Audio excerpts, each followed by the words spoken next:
Greetings everyone. Ani, Bojo, Kwekwe, Tanzi, Scano. Hi. It's Catherine and Brian from Moonstarlodge in South Central Ontario, bringing us and bringing from us the Indigenous perspective on all things to do with the divine and parapsychology and cartomancy and all that kind of good education. So this is the week of the 10th through the 16th of February. We have a full moon of Wisdom Keeper in this week. We also have Valentine's Day if you celebrate that. So lots of energies and lots of movement toward the kinds of growth that spring brings. And I'm still using the same cards as last week. I won't review the deck boxes, but you can see a picture of them. I post that every week, and I reviewed them in last week's video. And speaking of last week's video, it was such a stellar video that I don't know how I can possibly surpass that one. But surpass it, I hope we do, at a different level. So let's go to the cards, Brian.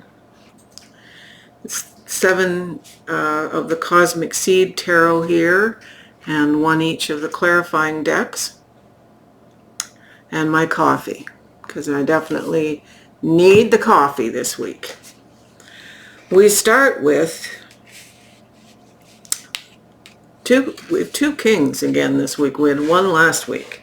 We basically have just about had them all. This is the King of Swords, so the one responsible for quick thinking, deep thinking that isn't just about the self and one's own life, but all around us, the bigger picture. So this is asking us to take on the archetype of this king to bring the bigger picture into our lives and the lives of people we interact with. That's clarified by the 4 of Swords, which asks us to remember in all our doings to go to a place of deep rest. Deep rest isn't just sleeping, it's also contemplation, withdrawal, just to find peace. We have to be in a place of peace to give the archetype of this king his rightful capacity and place. We can't make the kind of decisions at this level if we're burnt out and tired. So get some good rest, remember that, and know that we start the week with this incredible energy.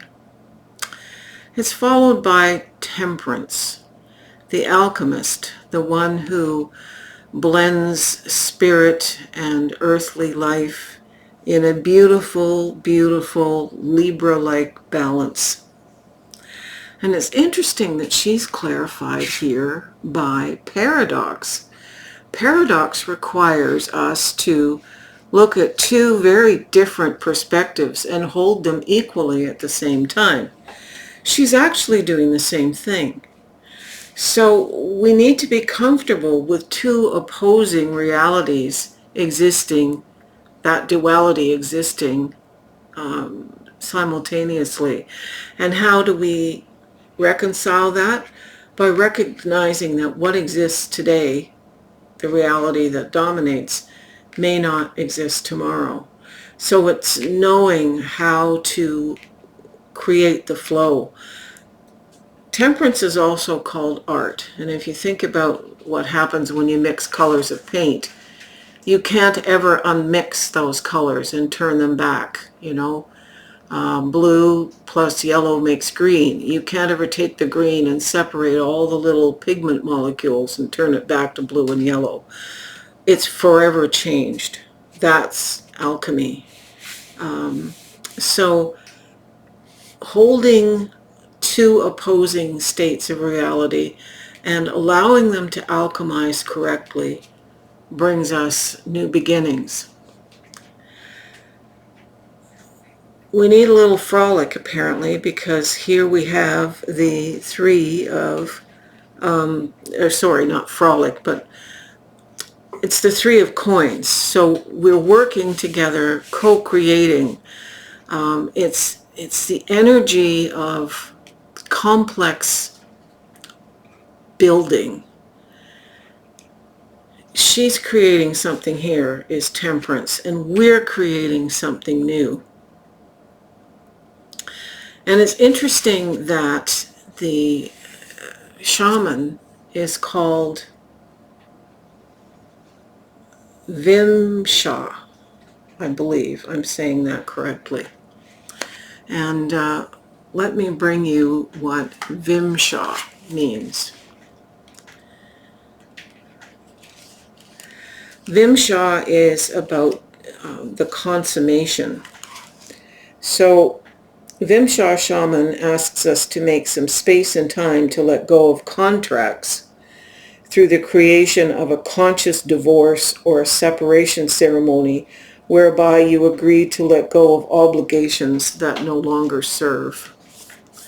So in order to move forward, like I tell people, you have to let down your old backpack before you can pick up the new backpack of a new journey. It is that way. We have to let go of one reality to take on another. And that's very much in alignment here with these cards that precede it. In the middle of this line here, we have the devil. The devil is, it's like what Baron Reed calls spiritual narcolepsy. Letting go, forgetting, being asleep at the wheel, basically just saying, yeah, I don't want to do that today, I'll do it tomorrow, and, go and do bad things, eat bad food, consume things that we shouldn't, that kind of stuff. It's falling into behaviors which enslave us to something that locks our spirit down. It's clarified, however, by Marigold. And the Marigold card is a card of death and rebirth. It's the Five of Spring, which is in this deck represents the Five of Cups. We often think of just one meaning for the Five of Cups, which is grief and sadness and loss and depression, but it has to have the converse meaning as well. It is the hope and the resilience and the rising above. So we know that we don't have to be entrapped or enslaved by old bad behaviors and contracts which no longer serve us. We can actually find the resilience to release. And that comes from looking at the light, and that light is source. Moving along ahead here, we have the energy of the Mastery of Cups, and that's the same as the energy of the King of Cups. This deck is not gendered, so kings can be female or two-spirit or whatever. This king has a female presentation gender-wise. So this is about having it all, the emotional maturity needed to rise above, the emotional presence to know that the people around you are being cared for, and the calming of waters that don't need to be stirred. So this is an important energy on either side. These are good energies here. It's clarified by the new moon. Now, we've had a new moon, but this is the attributes of being like the new moon, setting intentions, doing the rituals to set intentions with the energy of the King of Cups. The next card here is the Ten of Wands, I believe. Hang on. Sorry, the Six of Wands. The Six of Wands is a joyous celebration where community acknowledges we've been successful and our sovereignty over some specific journey. Perhaps it's a trial and tribulation, perhaps not. But the Six of Wands is seen by others. The energies are seen by others. It's not just a sense of internal victory. It's clarified by a card that says oblivion. Open your arms to things that maybe you've passed by. What's going to help with the success? Spirit has placed things all around all of us, and we either pay attention and get over the spiritual narcolepsy, or we aren't using tools that are right there for us to use.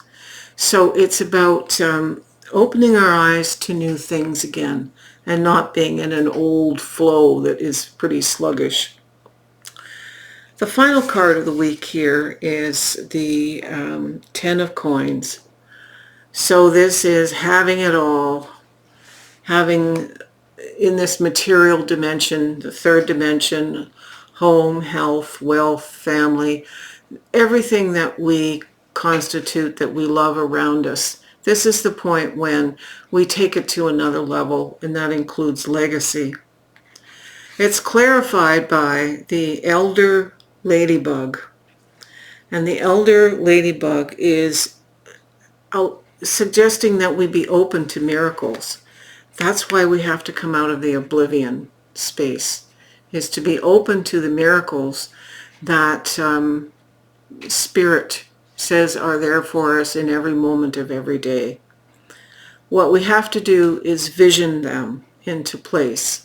We have to act, have the emotions, visualize in our mind, if you can, what it feels like when you already have what it is that you're looking for. That's classic. That's classic working with the greater good, the all that is. The collective consciousness. So being open and not oblivious. Manifesting requires us to be as if we already had it. So again, this is an incredible, you can flip the camera, Brian. This is an incredible week. I'm so impressed with these energies. We will be coming out of the hibernation of winter. All of us move differently, you know, this is a collective reading, but we all emerge in our own way in our own time. But the more we work with the energies, the better it is for us and the easier it is to move forward. So Brian and I thank you for being present with us today and for listening and commenting, liking, subscribing, all those things that we ask people to do to help the algorithm of this channel so that YouTube spreads the message to more people. We thank you for sending your donations, whether it's through Coffee platform or PayPal or e-transfer, however, that really helps us to keep going with this so that it allows us to spend the time to make these videos with the software and all the stuff that has to change all the time. Anyway, we do appreciate our audience very much and your comments. So enjoy this full moon, prepare your ceremonies. The class is coming soon.